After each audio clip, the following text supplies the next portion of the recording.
Hi, Judy Graybill, relationship healer, certified step-family coach, helping you go from conflict to connection to partnership. I specialize in moderate to high conflict relationships, and especially people who have had multiple failed relationships, have recovered from trauma, and or are in a step-family remarriage with children. So today I want to talk to the people who are in that should I stay or should I go camp. And I know that there are many of you out there. You're probably feeling in limbo. Like, that is part of my story. So in my dysfunctional step-family experience, for the last year or so before I made the decision to leave, I was in that space of should I stay or should I go? And every single time I asked myself that question, I went through a process by which I made a conscious decision to stay. And then eventually the answer for myself was, now it's time. So I have no regrets for staying as long as I did, and I have no regrets for leaving. People who don't know my story would criticize me for leaving and not sticking it out. They will call it a quote-unquote failed relationship. However, my situation ended amicably, and in my opinion, by that, I want to nullify and void the whole failure. It didn't work out for multiple reasons, but I want to erase the stigma of what we call a failure, because in having a amicable separation through the conversations that we had, we were able to stay friends. So it was more of a conscious uncoupling rather than a failed relationship. And yes, that was heartbreaking still, because we were in love with each other, but we mutually understood that the issues that we were having were not going to be resolved. We were on different planes of awareness of what the problem and solutions were, and we realized we were not going to be able to meet into a win-win situation based on a lot of different factors. So this video is not meant to go into the specifics of that. I just want to set up the context for which I develop my process, and the process that I'm going to go with you today. So what I've noticed is that the should I stay or should I go, and feeling in limbo, and even the stable dysfunction that I have noticed in relationships, it's not specific to remarriages with children. It's not specific to only a couple years in. Sometimes people stay in that energy and in that limbo for many years, 5, 10, 15, That's why sometimes you see like 20-year marriages ending and everyone around is like so surprised. But the people in them, many times you'll hear them say that it was not working for a really long time. Okay, so my intention is to help you make a conscientious decision on whether to stay or to go. I'm not here to make the decision for you. Even if we were in a conversation together, I would not tell you what to do. I don't want to tell people what to do. You don't need or want somebody. Sometimes you do. I know. Sometimes we want somebody to tell us what to do, but if we were told what to do, then we would be like, no. I'm going to figure this out by ourselves. So I don't even go there. I empower people with knowledge and asking the right questions in order for you to make that decision. And that's what my process is going to help you do. And it's called the await process. AWAIT. A for awareness, W for willingness, A for action plan, I for implementation, and T for tracking. So A is your awareness of the problem the same as your partner's?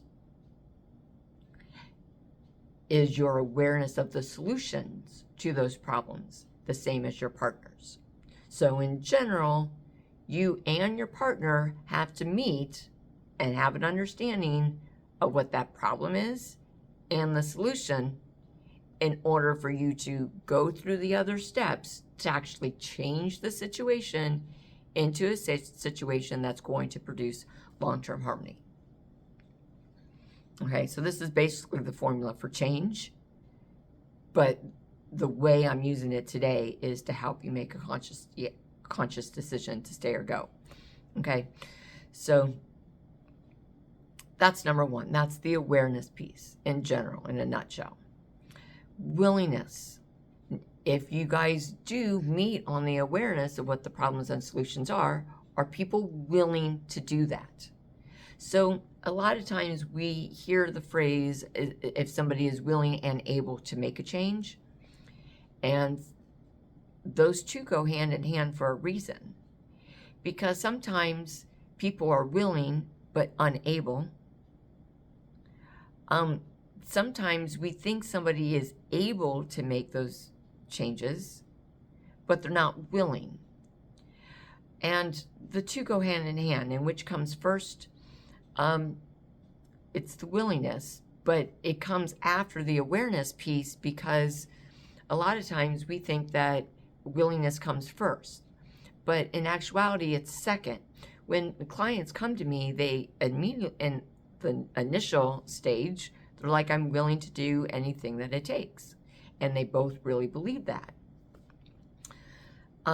However, when we get to the awareness of the problem solution things, now you have an awareness of what you actually need to do. Before, you're just like, I'm willing to do whatever it is, but if you don't know what it is, you have no awareness on the thing that you're being asked to change, whether it's by your partner or it's indirectly, because sometimes your partner doesn't know immediately what needs to change, but then in the discussion phase of what those problems are, and you have to factor into values, personalities, obstacles, resources. There's a lot of things that factor into whether you can actually do those solutions. So in that problems solution phase, you're figuring out, what is it that I actually have to do in this situation?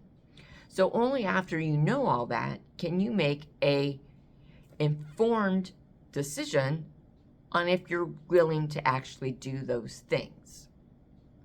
Okay. So then, and they have to meet your personality, your values. Like, is some value going to be compromised? Do you have to change a belief system? Do you have to change your perspective? Is there some unhealed trauma or inner childhood healing that needs to be, your inner child need to be healed, or other mental health issues that need to be addressed? So all of those things have to be factored into it. And then if you get to the point of being willing to do it, that's when you set up the action plan. What are the smaller action steps? I say action plan because it's about a strategy. Strategy is several actions stacked together. It's not one thing. Our brains in our society, we think we want to give one solution, one thing. This one thing is going to change all your problems. It's usually not one thing. It's usually several things. And that's why sometimes people need a coach. Like, I've needed a coach. I've used coaches. I've used mentors specifically for that reason. It's not one thing. It's multiple things. So that's why it's an action plan, And then, and really, I wanted to say strategize, but it doesn't fit into the formula. So the plan. And then you break down that plan into smaller action steps. So what is the actual step that I need to take? What is the actual step that my partner needs to take? When are we going to take those actions? Is there a time? Is it time specific? Is there a duration of time? Do we have to squeeze it into our schedule? Do we have to rearrange our schedule in order to do those action steps? Do we need to get outside help? Because if the action includes getting an outside resource, whether maybe it's a coach or counselor, I'm not necessarily, maybe it's getting a babysitter, maybe it's getting a relative just to help with something, maybe it's hiring help for your business so you have more time for your family. Like there's all kinds of different things that might pull in another person. Then your action plan and steps have to include that other person's schedule. So that's what the action steps are. So that is a planning phase, and you determine, what am I going to do? What are you going to do? What is somebody else going to do? Okay? And then you have to implement it. This is not just, airy-fairy stuff. You have to ground it. You have to anchor it. So for initiation, implementation. So as you implement those steps, you're moving along the needle some way, shape, or form. And then that's why the last piece, T, for tracking. Because as you implement your action steps, you're tracking your progress.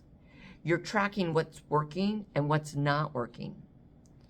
And as you do that, sometimes you have to reevaluate the plan. Because and sometimes the willingness too, because there are some steps where there's some things you didn't see that you needed to do. Like for all you entrepreneurs out there, you know exactly what I'm talking about. You start building your business and you think you only have to do these things. And then with each little step, you're just like, oh, I got to do these other things. Like this piece now includes these smaller pieces, sometimes a lot of times technology for me, all the projects. There's a lot of little tiny pieces. So that's what the tracking is for. So sometimes you have to reevaluate. And sometimes it's like, I thought I was going to be able to do that. I thought my schedule was going to hold it, but now my schedule changed, or it's just not working because maybe I'm busy. Like if you have a real job, maybe you're busier at work and that requires a lot more hours. So something else is demanding more aspects of your time, like that was the case for me when I was caring for my mom, so there was a lot of aspects of that was, impacting how many hours in the week I could work. And sometimes they were surprises. So hence the tracking will help you keep that on track. Tracking helps you keep that on track. I love that.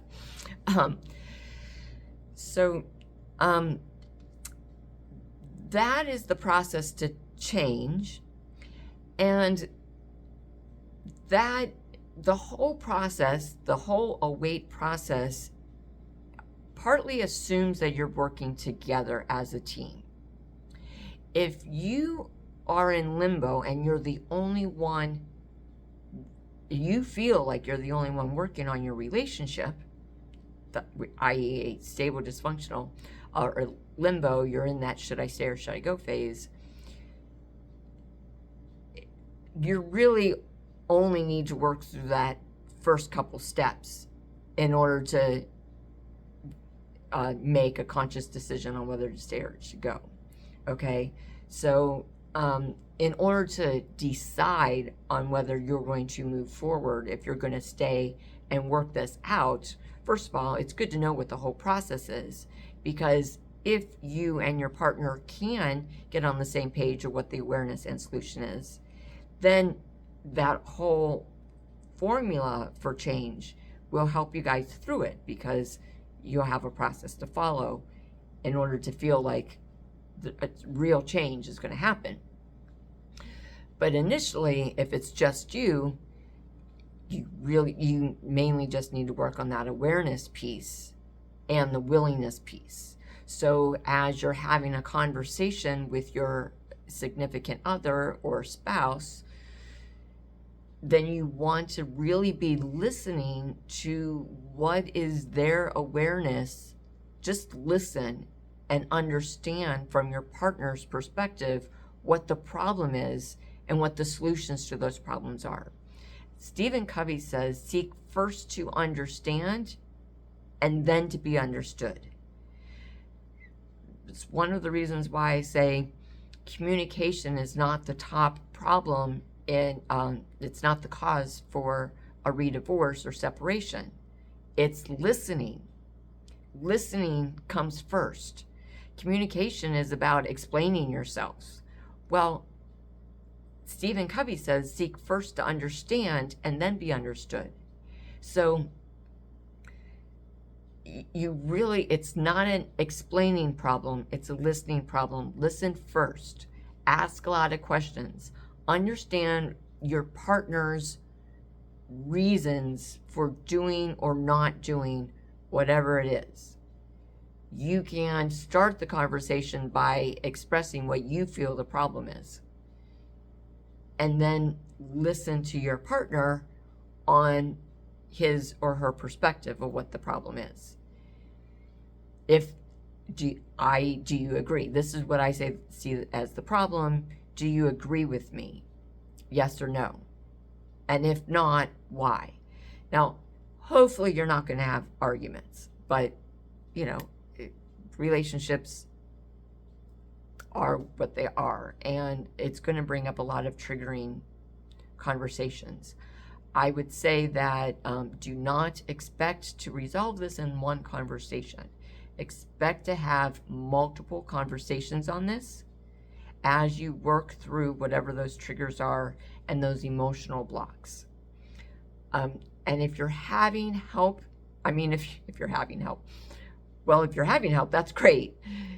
Hopefully that help is really helping you. But what I meant to say is if you're having struggle, if you're having a challenge getting through those conversations on understanding and getting to an understanding of what the awareness, a mutual understanding of what the awareness of the problem and solution is, then reach out to me. That is something I can help you with. It's something I've done for myself. It's something I've done for clients. So that's something I can help you with. My email address is hello@judygraybill.com. Judy Graybill is Judy, G as in girl, Raybill, all one word. It's like the color gray and the dollar bill, Judy with a Y. hello@judygraybill.com. And we'll be happy to have a conversation with you and see if I can help shed a light. And that is a no obligation conversation, just to help you move the needle and make a conscious decision.